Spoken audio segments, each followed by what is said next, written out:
Esta es la serie de meditaciones diarias, tapa a tapa, una lectura devocional de la Biblia correspondiente al año 2024. Hoy es la meditación del sábado 20 de abril.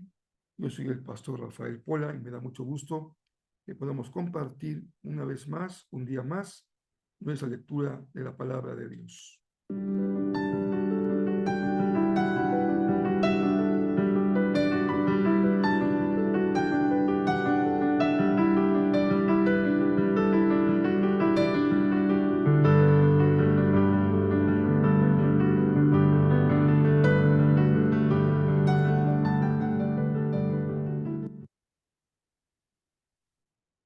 Gracias a Dios que llegamos al fin de una semana. Estamos cerrando con este sábado la semana que corresponde a este mes de abril y bendecimos al Señor por su compañía, por su sostén, por su guía. Estamos ya leyendo prácticamente la parte final, terminaremos la próxima semana, del libro de Josué. También estamos ya muy cerca de terminar el Evangelio de Lucas y hoy también tendremos el Salmo 89, versos 1 al 13 y Proverbios 13, los versos 15 y 16. Espero que haya sido para ti una semana muy provechosa de aprendizaje con la palabra de nuestro Señor. Y hoy vamos entonces ya sin más de lleno a compartir nuestra lectura que correspondió a esta semana, a este día del sábado 20 de abril. Josué 19, perdón, es Josué 21, verso 1 hasta el verso 22, verso 20. Estamos también en una etapa en donde Josué ya está concluyendo con la labor que se le encomendó. Las ciudades asignadas a la tribu de Leví se enlistan.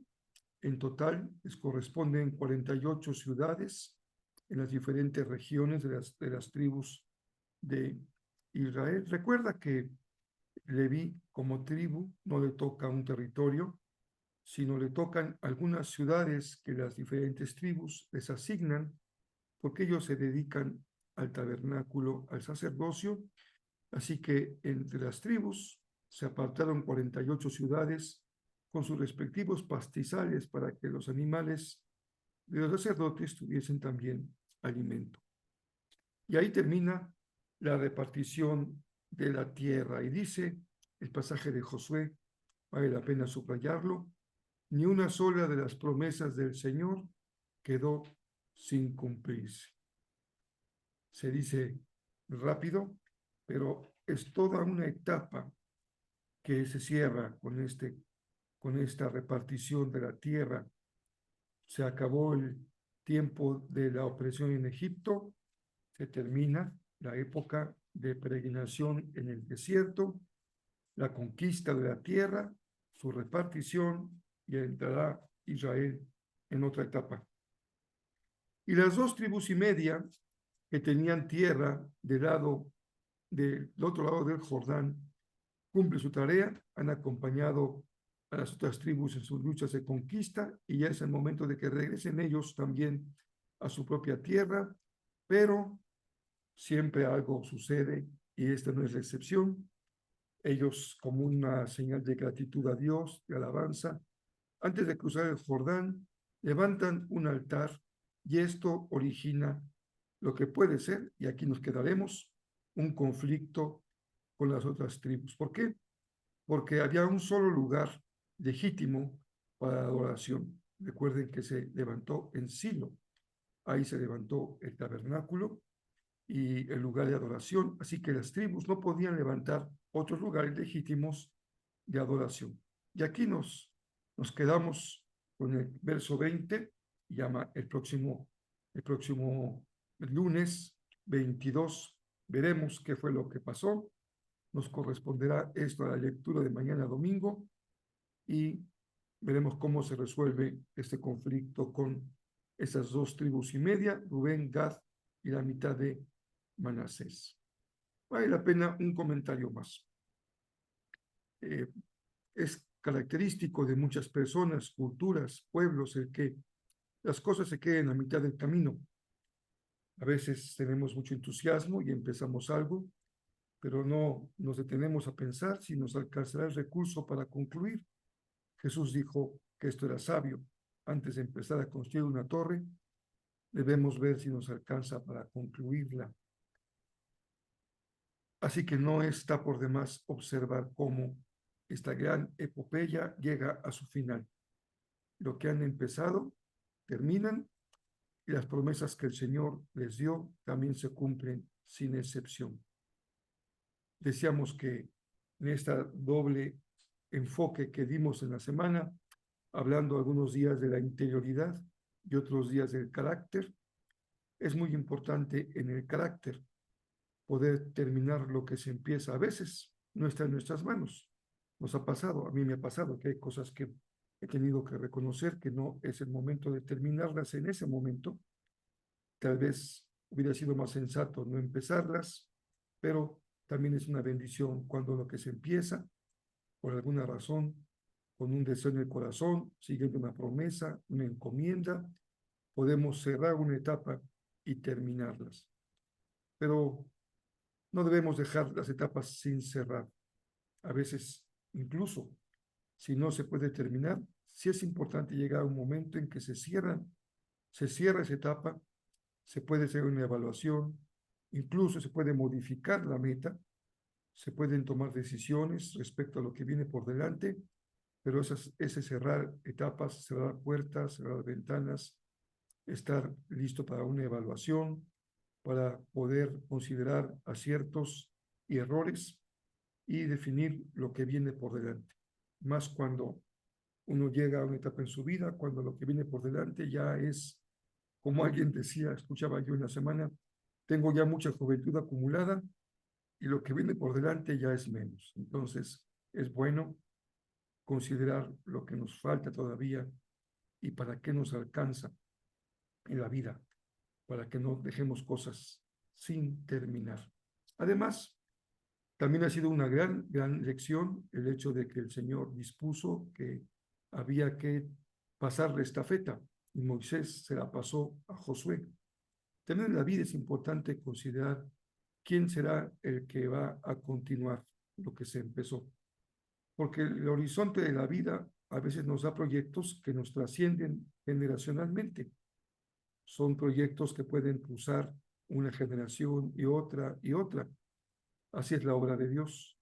Va trascendiendo generaciones. Por eso hay que tener siempre un plan pastoral que permita ir formando personas que pongan su mano en el arado, tomen la estafeta y continúen la obra que el Señor se inició. Porque sería muy triste, también sabemos, hay ejemplos grandes de grandes trabajos que simplemente se perdieron, porque no hubo la planeación para continuar y consolidar lo iniciado. Lucas 20, 1 al 26 continúa con entrevistas y controversias que Jesús tiene que seguir enfrentando. En este capítulo, los fariseos y sacerdotes, como siempre, están cuestionando su autoridad. Para el pueblo hebreo, para Israel, es muy importante el que asuma una autoridad, sea legítima. Pues lo acabamos de ver en el texto de Josué. No era legítimo levantar cualquier altar en cualquier lugar. Así que esta mentalidad permanece hasta el tiempo de Jesús, pero él les da una historia mostrando cómo la actitud de ellos refleja una situación que por muchos años se presenta, que es no respetar y no reconocer la autoridad. Está de los dos lados. La autoridad debe ser legítima de quien la ostenta, en este caso es ostensible, que debe ser dada por Dios. No es suficiente la sangre, la raza, la herencia, sino que sea legítimamente dada por Dios y por quien la recibe o quien debe sujetarse a ella, también reconocer que es importante tener un corazón dispuesto a estar bajo autoridad cuando así el Señor lo ha dispuesto. Y está la dureza de estos hombres que dice Jesús, como en la historia, matan al hijo del dueño porque no quieren entregar las cuentas de lo que ellos recibieron como una tierra para arrendar. Así son aquellos los que rechazan al hijo. Finalmente, otra pregunta más de controversia sobre los impuestos. Jesús les dice, vean la moneda, de quién es la efigie que hay en la moneda. Si es del César, entonces denle al César lo que es del César y al Señor lo que le corresponde al Señor. El salmo de esta ocasión, el Salmo 89, no hay muchos salmos de este salmista, de Etán el Esraíta, dice el Salmo 89, es un salmo de adoración al Señor y hace una pregunta que es muy importante tener presente también hoy. ¿Dónde hay alguien tan poderoso como el Señor? Él es completamente fiel, su brazo es poderoso y su mano es fuerte. Tanto el brazo como la mano en la Biblia son símbolos de poder, así que lo que hace es, de una forma metafórica, confirmar la pregunta, que es una pregunta retórica, que no espera una respuesta, sino que da una enseñanza, donde hay alguien tan poderoso como el Señor. Recuerden que los salmos nos permiten también considerar el tema de la interioridad. Y cuando tú tienes una relación con Dios, donde tu fe en Dios está sustentada en el poder de Dios, eso le da a tu vida una confianza, una solidez que está basada en la relación que tú tienes con el Señor, que es un Dios de poder. Finalmente, Proverbios 13, 15 y 16 dicen dos enseñanzas tan importantes que si las escuchamos y las practicamos, harán una diferencia importantísima en nuestra vida. Una persona de buen juicio es respetada. Buen juicio. Primera enseñanza. Las personas sabias piensan antes de actuar. Nosotros solemos decir, piensa antes de hablar, pero aquí en Proverbios dice, piensa antes de actuar. Y esto nos lleva a cerrar la meditación de hoy, pues haciendo referencia a lo que decíamos. Si pensamos antes de actuar, entonces, antes de empezar a construir, ya hemos pensado lo que vamos a hacer. Si tienes un proyecto de vida, y espero que lo tengas, no nada más vivas para el hoy, levantarte mañana, trabajar, comer, dormir, sino tener un proyecto en tu vida, algo que le da dirección, que le da sentido, siempre es sabio pensar antes de actuar. Si hay un proyecto de familia, si hay un proyecto de iglesia, si hay un proyecto de país, de ciudad, siempre es sabio pensar antes de actuar. Si escucháramos con atención Proverbios, la vida sería para muchas personas muy diferente. Tener buen juicio nos ahorra muchas calamidades, porque nuestros errores en la vida muchas veces no son solamente por carecer de información o por las circunstancias que se dan alrededor de la vida que no están bajo nuestro control, sino porque no ha habido un buen juicio. Así que el buen juicio no tiene que ver con el conocimiento, sino con esa habilidad para discernir lo bueno de lo malo, poder percibir lo correcto de lo incorrecto, lo que es a tiempo o fuera de tiempo, buen juicio. Y la persona sabia, dice la palabra, es la que empieza decidiendo bajo el temor del Señor. Y créeme que cuántas cosas no haríamos si tenemos temor del Señor, el temor del Señor. Oramos para que hoy, sábado, el Señor bendiga la reunión de las mujeres y también la actividad de nuestros jóvenes esta tarde allá en el hospital en Cancún, y para que también el domingo 21 tengamos un día bendecido de gozo, de compañerismo, donde el Señor nos hable.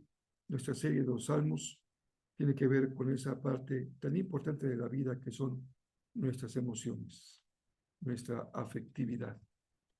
Y más en el tiempo de hoy, cuando las problemáticas más comunes tienen que ver con la salud emocional. Por eso bendecimos al Señor, porque en su palabra hay un bálsamo para nuestro corazón. Echemos mano de él y que él sane cada corazón, cada herida, cada necesidad. Nos vemos mañana domingo. No hay video, pero sí hay lectura. Así que no te olvides de estar atenta a las redes sociales para poder leer el texto del domingo. Nos encontramos de vuelta en la meditación del próximo lunes 22.